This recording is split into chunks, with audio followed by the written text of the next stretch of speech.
Poi adesso gestire. voi siete anche impegnati nel comune di Treviso, alle amministrative, c'è l'Alessia Bellon mi pare candidata. Alessia Bellon mi sembra che l'altra sera ha avuto praticamente consenso dalla maggioranza per proporsi come sindaco, questo sì.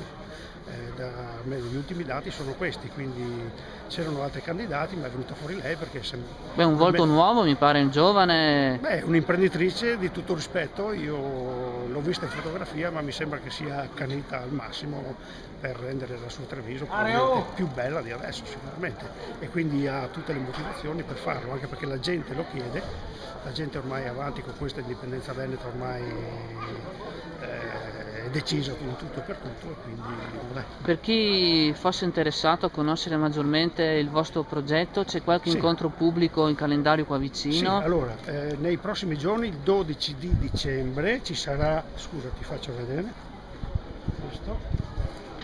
Il 12 di dicembre al ristorante Al Barco di San Stino di Livenza c'è una serata informativa e io adesso vedo, perché sto programmando una serata qui nel Portoghese, vediamo cosa ne verrà fuori. Casomai Buongiorno. vi darò informazioni nei prossimi giorni.